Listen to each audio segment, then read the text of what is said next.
1996년 6월 8일 토요일 저녁 인천 항구 인근 골목에서 한 여인이 사라졌습니다. 그날 밤 골목을 스친 마지막 바람조차 그녀의 행방을 말해주지 않았습니다. 모든 기록이 멈춰선 바로 그 지점에서 우리는 다시 한번 그날의 시간을 되짚어 봅니다. 이야기를 시작하기 전에 잠깐만요. 구독과 좋아요는 잊혀진 이름을 기억하게 하는 작은 불빛이 됩니다. 이야기가 끝난 후 사건에 대한 여러분들의 생각을 댓글로 남겨주세요. 사라진 진실을 조용히 기록하는 곳. 그날 남겨진 기록입니다.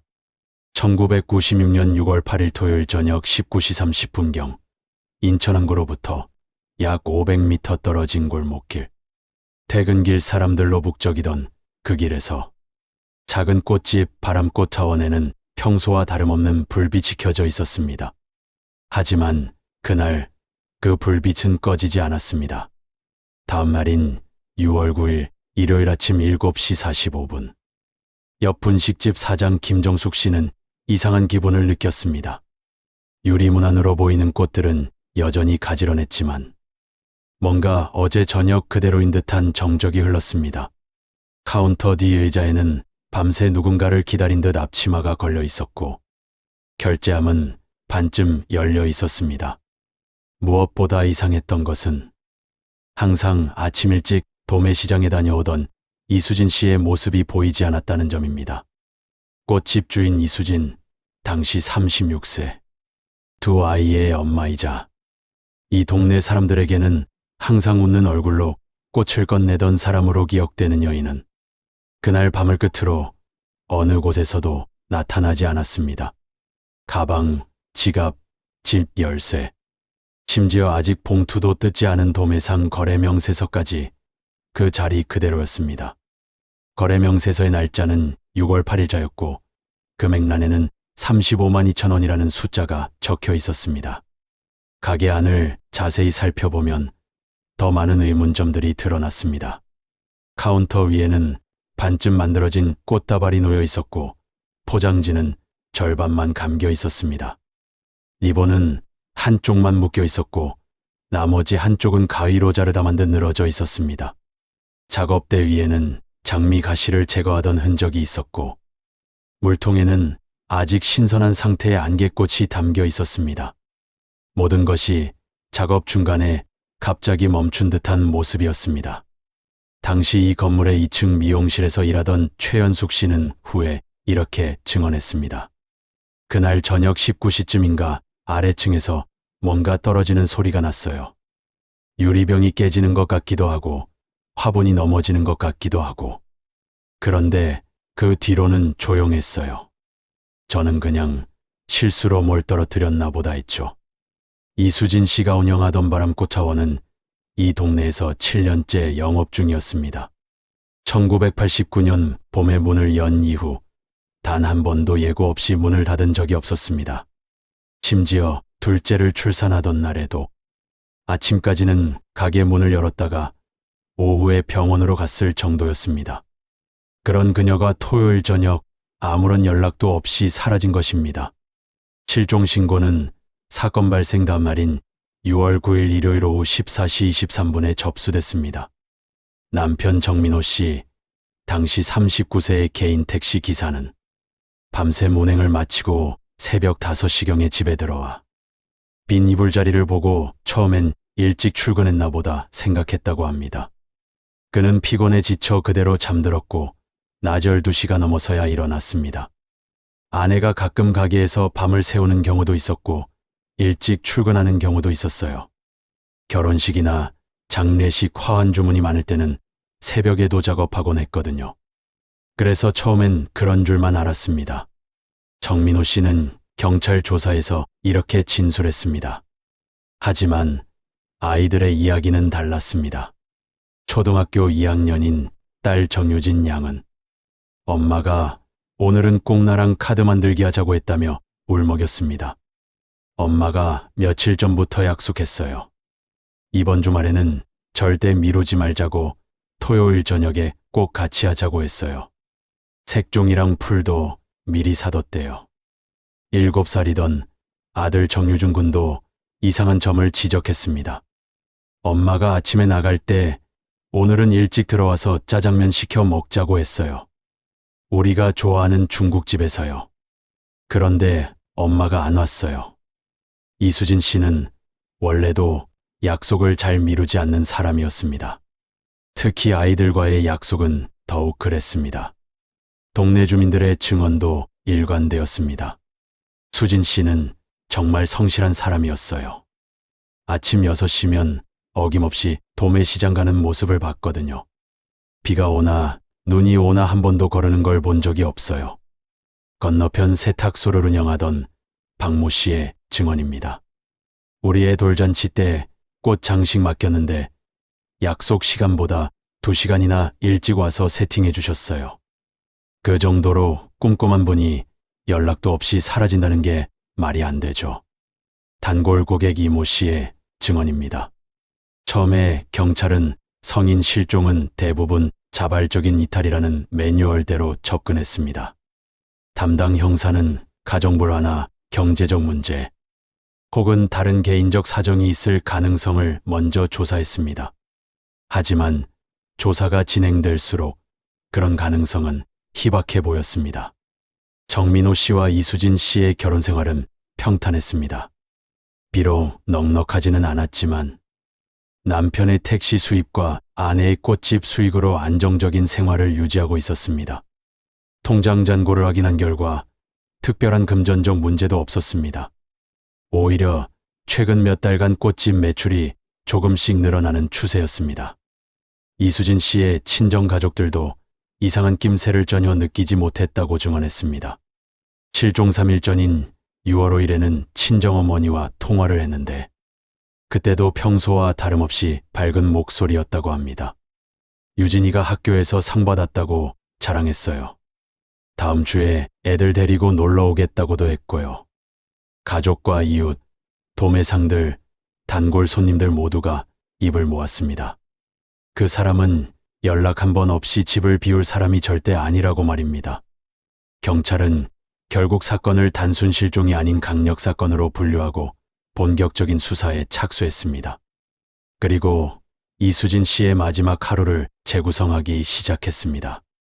수사팀은 이수진 씨의 6월 8일 토요일 동선을 시간대별로 재구성하기 시작했습니다. CCTV가 아직 보편화되지 않았던 1996년. 수사는 전적으로 목격자들의 증언과 물증에 의존해야 했습니다. 새벽 4시 10분 인천 화훼 도매시장. 도매상 주인 강모 씨는 이수진 씨가 평소와 같은 시간에 나타났다고 증언했습니다. 항상 가장 먼저 오는 손님 중 하나였어요. 그날도 국화 3단, 장미 5단, 안개꽃 2단을 구매했습니다. 현금으로 결제했고 영수증도 받아갔어요. 5시 30분경 이수진 씨는 손수레에 꽃을 싣고 가게로 돌아왔습니다. 이른 아침 조깅을 하던 동네 주민 최모 씨가 목격했습니다. 항상 그 시간에 만나요. 인사도 나누고요. 그날은 오늘 날씨 좋네요 하면서 웃으셨어요. 전혀 이상한 모습이 없었습니다. 7시 정각 가게 문을 열었습니다. 이 시간은 옆 분식집 사장 김정숙 씨가 정확히 기억하고 있었습니다. 저희 가게 준비하면서 항상 봐요. 수진 씨가 셔터 올리는 소리가 들리면 7시구나 했죠. 7시 20분 분식집에서 김밥 한 줄을 사갔습니다. 야채김밥 하나 포장해달라고 했어요. 바빠서 가게에서 먹는다고 했죠. 돈을 건네면서 언니, 오늘 김밥 맛있어 보이네요 하고 웃었어요. 김정숙 씨의 증언입니다. 오전 시간대는 비교적 평온했습니다. 9시 15분경 첫 손님이 왔습니다. 인근 병원으로 가는 문병 꽃바구니를 주문한 중년 여성이었습니다. 10시 30분에는 또 다른 꽃바구니 주문이 들어왔습니다. 이 두 건의 주문은 모두 정상적으로 처리됐고 11시경에 배달까지 완료됐습니다. 12시 35분 점심시간이었습니다. 하지만 이수진 씨는 가게를 비우지 않았습니다. 평소 토요일에는 그랬다고 합니다. 대신 아침에 사둔 김밥으로 간단히 끼니를 때웠을 것으로 추정됩니다. 13시 20분경 중학생 2명이 가게를 찾았습니다. 이들은 후에 경찰 조사에서 중요한 증언을 했습니다. 친구 생일이라서 꽃다발 하나 만들어 달라고 했어요. 5,000원짜리로요. 이모가 웃으면서 학생들이니까 서비스 많이 넣어줄게 하셨어요. 그런데 만들다가 전화가 왔어요. 그 전화가 누구에게서 온 것인지는 확인되지 않았습니다. 다만 학생들의 증언에 따르면 이수진 씨의 표정이 전화를 받으면서 조금씩 굳어졌다고 합니다. 네, 알겠습니다. 그 문제는 나중에 직접 만나서 이야기하죠라고 말했다는 것이 학생들이 기억하는 전화 내용의 전부였습니다. 15시경 동네 주민 몇 명이 가게에 들렀다 나갔습니다. 특별한 구매 없이 그냥 구경만 하고 간 손님들이었습니다. 이 시간대까지는 평소와 다름없는 토요일 오후였습니다. 17시 이후부터 이상한 점들이 나타나기 시작했습니다. 평소 같으면 이 시간쯤 내일 주문 준비를 시작했을 텐데 그날은 작업을 거의 하지 않은 흔적이 있었습니다. 17시 30분경 이수진 씨가 가게 밖으로 나와 주변을 두리번거리는 모습을 본 행인이 있었습니다. 뭔가 찾는 것 같기도 하고 누구를 기다리는 것 같기도 했어요. 18시 30분 마지막으로 확인된 손님이 나갔습니다. 동네에 사는 70대 할머니였는데 성묘갈 국화 한 다발을 구매했습니다. 수진이가 평소보다 말이 없더라고. 뭐 물어봐도 네네 하고만 대답하고 어디 아픈가 싶었어. 그리고 19시경 2층 미용실 원장이 물건이 깨지는 듯한 소리를 들었다고 증언했습니다. 이것이 이수진 씨가 마지막으로 확인된 시간대였습니다. 이수진 씨의 꽃집이 있던 건물은 지상 4층 규모의 1982년에 지어진 상가 건물이었습니다. 항구로부터 가깝게 위치한 이 건물은 겉보기에는 평범한 근린상가였습니다. 건물의 구조는 전형적인 80년대 상가 건물이었습니다. 1층에는 꽃집, 분식집, 펀 옷가게가 나란히 자리 잡고 있었고 2층에는 미용실과 가전제품 수리점이 있었습니다. 3층과 4층은 작은 사무실과 원룸으로 나뉘어 있었는데 주로 항구 관련 업체 직원들이나 독신자들이 새를 들어 살고 있었습니다. 건물주 오병도 씨는 당시 52세로 동네에서는 땅 좀 가진 사람 정도로 알려져 있었습니다. 그는 이 건물 외에도 인근의 창고 건물 2채와 주차장 부지를 소유하고 있었습니다. 겉으로 보기에는 온화한 인상의 중년 신사였습니다. 항상 단정한 회색 양복을 입고 다녔고 만나는 사람마다 세입자들 덕분에 먹고 산다며 겸손한 모습을 보였습니다. 하지만 세입자들 사이에서 그의 별명은 따로 있었습니다. 계약서 사기꾼이라는 별명이었습니다. 이 별명이 생긴 데는 그만한 이유가 있었습니다. 2층 미용실을 운영하던 최연숙 씨의 증언입니다. 처음 계약할 때는 정말 친절했어요. 임대료도 시세보다 싸게 해준다고 했고 권리금도 인정해준다고 했죠. 그런데 막상 들어와 보니 이상한 돈을 계속 요구했어요. 관리비라면서 따로 현금 봉투를 가져가고 건물 수리비라면서 또 돈을 걷고 실제로 오병도 씨의 임대 방식에는 문제가 많았습니다. 우선 임대료 인상을 문서에 남기지 않고 구두로만 통보했습니다. 세입자가 항의하면 싫으면 나가라는 식으로 압박했습니다. 또한 정식 영수증 없이 현금으로만 관리비를 받았는데 이 관리비는 매달 조금씩 올랐습니다. 더 심각한 것은 권리금 문제였습니다. 1층 헌 옷가게를 운영하다 1년 전 나간 전 세입자 김모 씨의 증언입니다. 제가 나갈 때 다음 세입자한테 권리금 2천만 원 받기로 했어요. 그런데 오 사장이 끼어들어서 자기가 직접 받겠다고 했어요. 결국 저는 1,000만 원밖에 못 받았고 새 세입자는 오 사장한테 2,500만 원을 냈다고 하더군요. 이런 방식으로 오병도 씨는 세입자들의 권리금을 가로채고 있었습니다. 하지만 아무도 쉽게 나서서 항의하지 못했습니다. 이 동네에서 영업할 수 있는 가게는 한정되어 있었고 작은 가게 사장들에게 건물주는 선을 넘으면 당장 내쫓을 수 있는 존재였기 때문입니다. 3층에 사무실을 운영하던 무역회사 직원의 증언도 있었습니다. 한 번은 임대료가 3일 늦었다고 사무실 문에 경고장을 붙여놨어요. 다음에 또 늦으면 즉시 퇴거 조치하겠다고 빨간 글씨로 크게 써서요. 창피해서 죽고 싶었습니다. 오병도 씨는 또한 건물 관리를 빌미로 세입자들의 영업을 방해하기도 했습니다. 갑자기 전기 공사를 한다며 하루 종일 정전시키거나 수도관 공사를 한다며 단수시키는 일이 빈번했습니다. 사전 공지도 제대로 하지 않았습니다. 분식집 사장 김정숙 씨의 증언입니다. 한 번은 점심 장사 한창인데 갑자기 전기를 끊어버렸어요. 손님들 다 돌려보내고 그날 장사 망쳤죠. 항의하니까 건물주가 필요하다고 하면 해야지, 싫으면 나가, 이런 식이었어요. 이런 횡포에도 불구하고 세입자들은 참고 견뎠습니다. 다들 어렵게 자리 잡은 가게였고 단골 손님들도 있었기 때문입니다. 게다가 당시에는 상가임대차 보호법도 제대로 정비되지 않은 시절이었습니다. 건물주의 횡포를 막을 법적 장치가 거의 없었던 것입니다. 그런데 이수진 씨는 조금 달랐습니다. 그녀는 오병도 씨의 부당한 요구에 조용히 맞서기 시작했습니다. 영수증 없는 돈은 내지 않았고 구두 통보는 문서로 달라고 요구했습니다. 처음에는 조용한 저항이었지만 점차 다른 세입자들도 용기를 얻기 시작했습니다. 그리고 이것이 오병도 씨와 이수진 씨 사이의 갈등이 시작된 배경이었습니다. 수사 3일째인 6월 11일 오후 형사들이 꽃집을 재차 수색하던 중 중요한 단서를 발견했습니다. 계산대 서랍 안쪽 장부들 사이에 숨겨진 듯 기워져 있던 작은 공책이었습니다.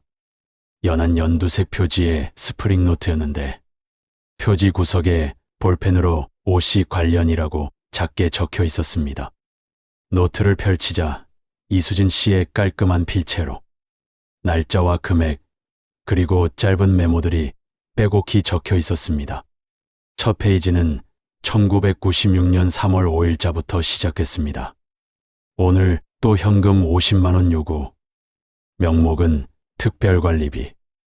영수증 달라니까 필요 없다고 함. 일단 지불했지만 기록은 남겨둔다. 3월 18일 전기세가 지난달보다 3배 나왔다고 함. 명세서 보여달라니까 화냄. 믿지 못하겠냐며 소리 지름.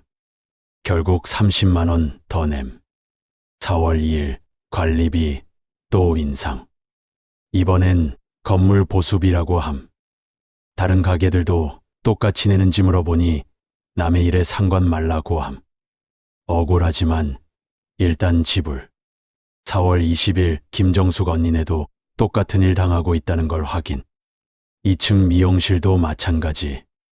우리만 당하는 게 아니었음.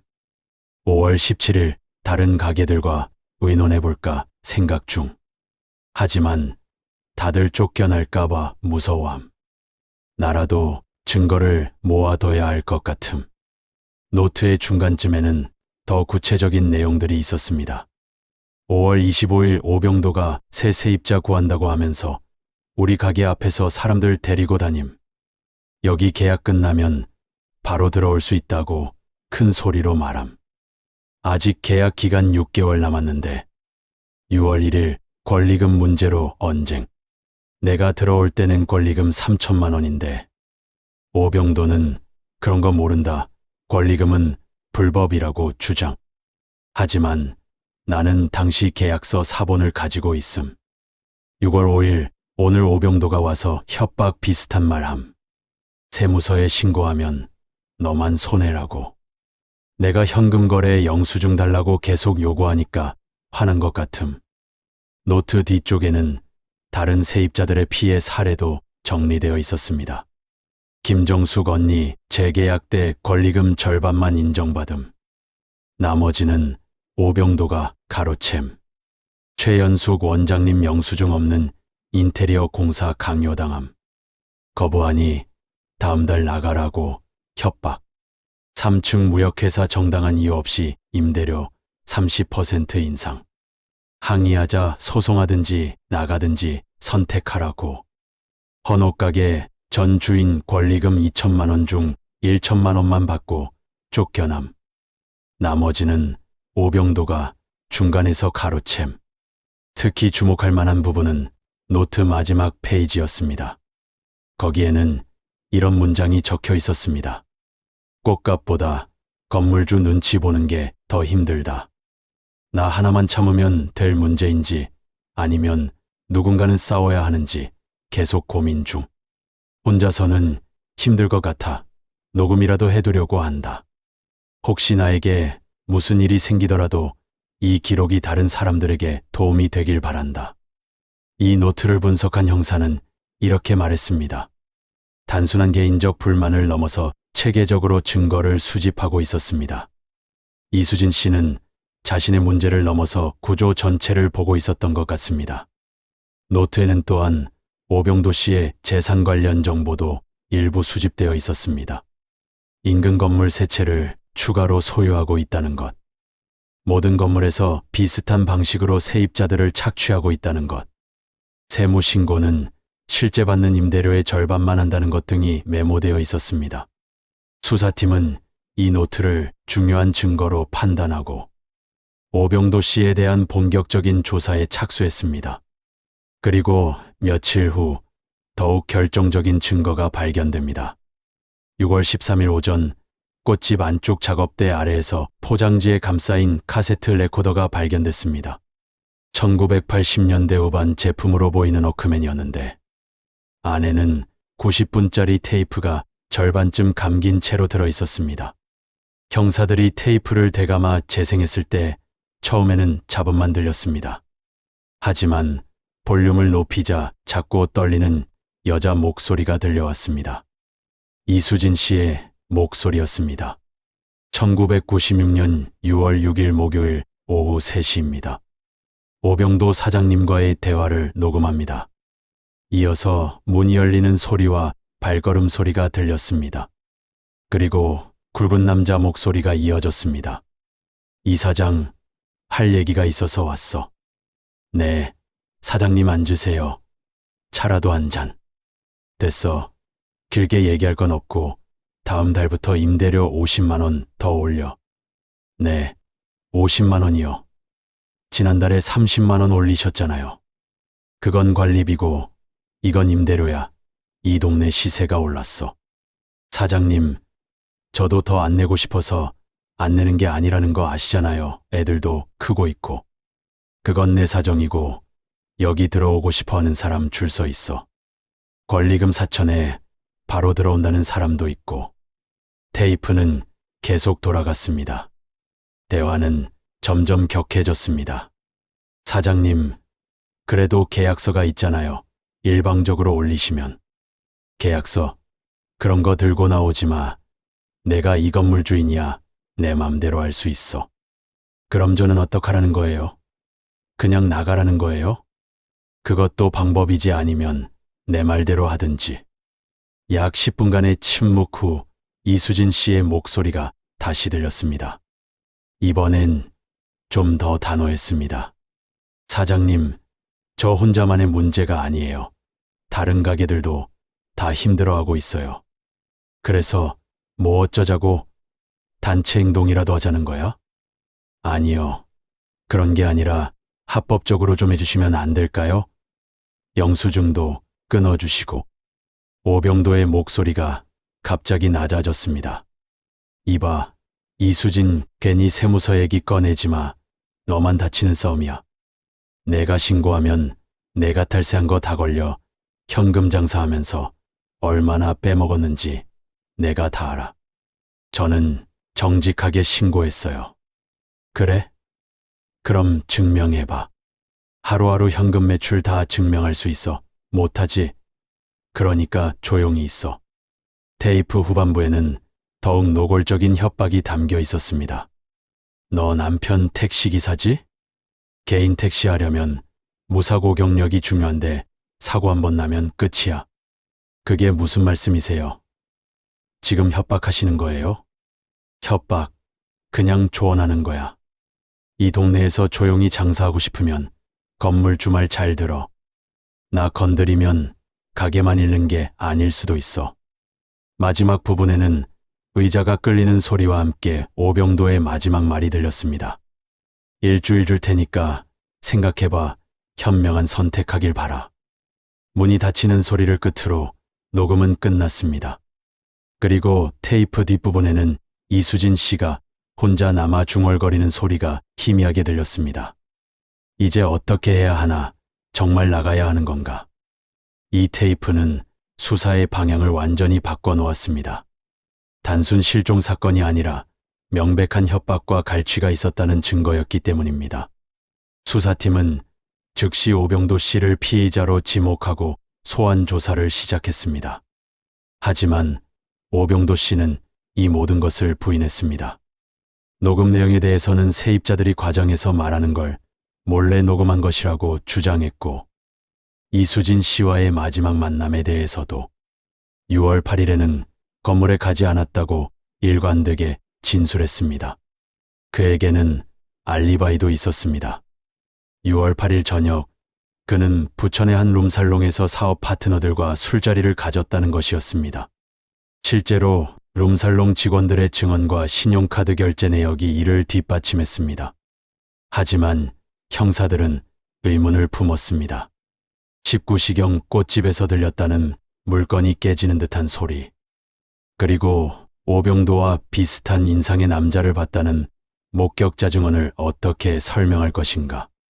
수사는 난항에 빠졌습니다. 그리고 시간이 흐를수록 이수진 씨를 찾을 가능성은 점점 희박해져 갔습니다. 사건은 쉽게 풀리지 않았습니다. 오병도 씨는 계속해서 혐의를 부인했고 결정적인 물증도 나타나지 않았습니다.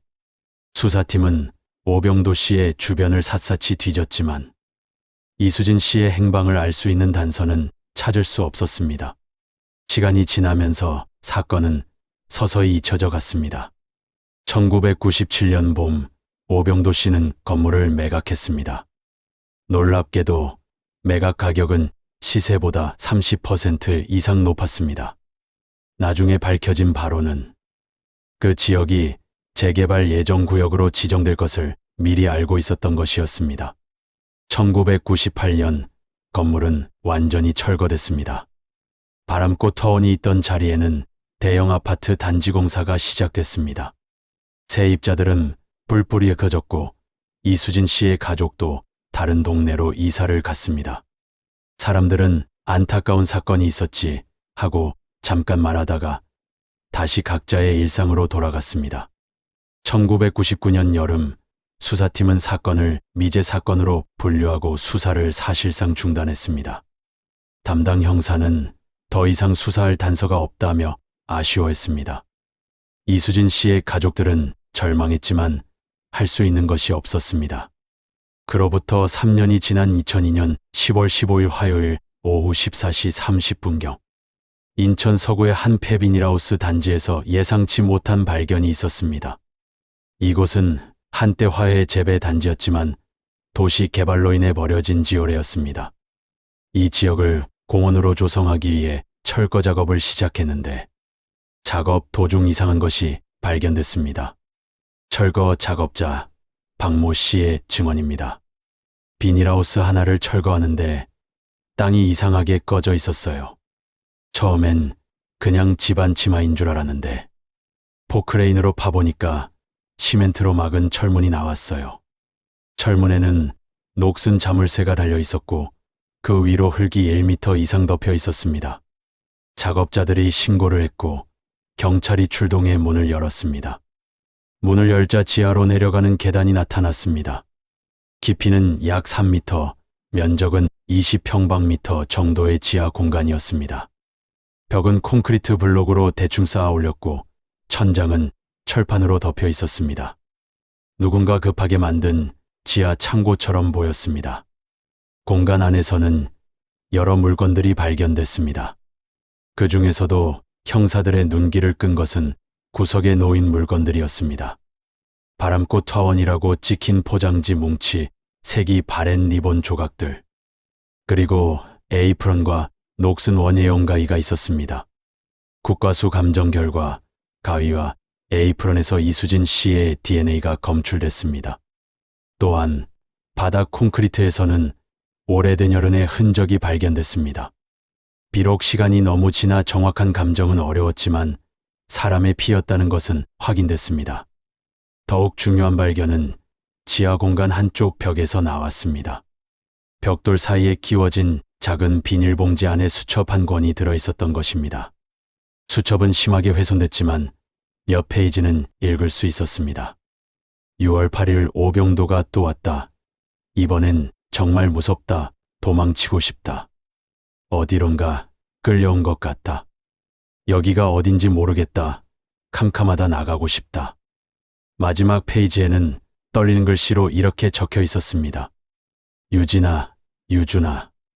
엄마가 미안해. 사랑한다. 이 지하 공간의 토지 등기부를 확인한 결과 놀라운 사실이 밝혀졌습니다. 이 땅은 1995년부터 1998년까지 오병도 씨가 운영하던 유통회사 명의로 되어 있었던 것입니다. 1998년에 제3자에게 매각됐지만 실제로는 오병도 씨의 천한 명의였습니다. 수사팀은 즉시 오병도 씨를 긴급 체포했습니다. 하지만 그는 여전히 혐의를 부인했습니다. 그 땅은 회사 명의였을 뿐 나는 거기 간 적도 없다고 주장했습니다. 지하 공간에 대해서도 전혀 몰랐던 일이라고 했습니다. 하지만 추가 조사에서 중요한 증언이 나왔습니다. 당시 오병도 씨의 운전기사였던 최모 씨가 검찰과 사법 거래를 하면서 진술을 번복한 것입니다. 1996년 6월 8일 저녁 오병도 사장님이 저한테 전화했어요. 인천 동구의 한 골목으로 오라고 했죠. 제가 도착했을 때 사장님은 이미 거기 있었고 커다란 카펫 뭉치를 차 트렁크에 싣고 있었어요. 그리고 비닐하우스로 가자고 했습니다. 최모 씨는 계속 증언했습니다. 비닐하우스에 도착해서 뭔가를 옮겼는데 무거웠어요. 사장님은 아무 말도 하지 말라고, 본 것도 잊으라고 했습니다. 그리고 500만 원을 주면서 내 가족을 생각하라고 했어요. 하지만 시신은 끝내 발견되지 않았습니다. 지하 공간을 샅샅이 수색했지만 이수진 씨의 시신은 없었습니다.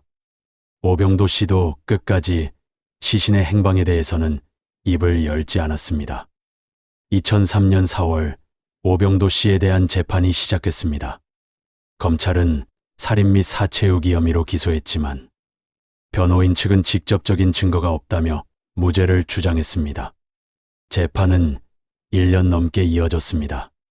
검찰은 녹음 테이프, 지하 공간에서 발견된 증거물, 그리고 운전기사의 증언을 제시했습니다. 하지만 변호인 측은 이 모든 것이 정황 증거일 뿐이라고 반박했습니다. 2004년 9월 1심 판결이 나왔습니다. 재판부는 오병도 씨에게 불법 임대 수익은닉, 세금 포탈, 세입자에 대한 폭행 및 협박 혐의로 징역 7년을 선고했습니다.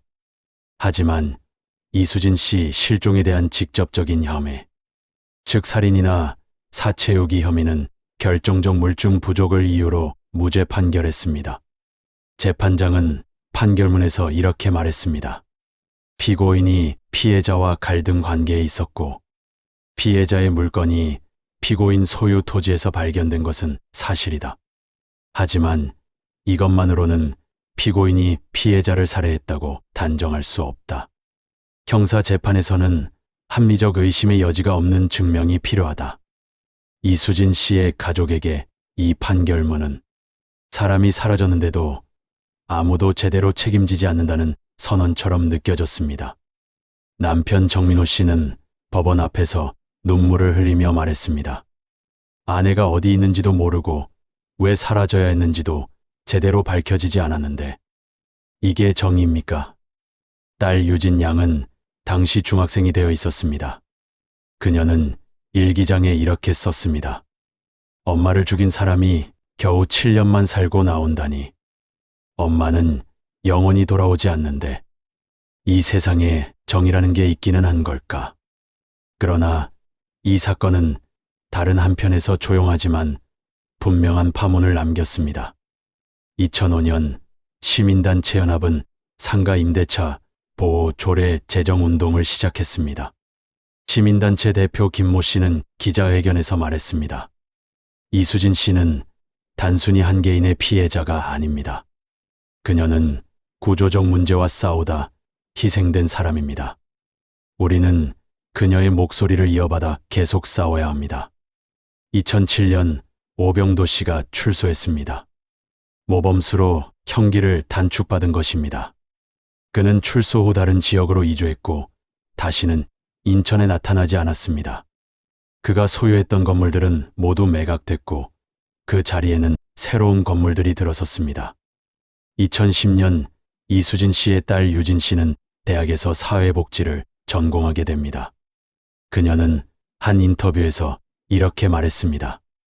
엄마가 싸우려던 건 그냥 임대료 몇만 원이 아니었어요.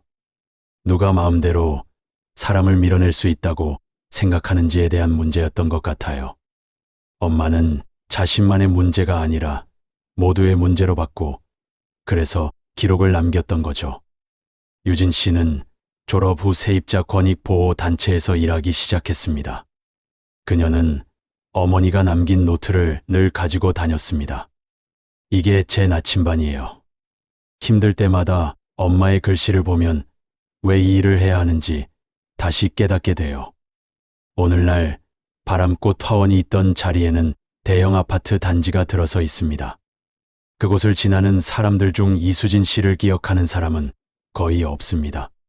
하지만 그녀가 남긴 기록은 여전히 살아있습니다. 2025년 현재 이수진 씨가 사라진 지 29년이 흘렀습니다. 그녀의 시신은 여전히 발견되지 않았고 사건은 미제로 남아 있습니다.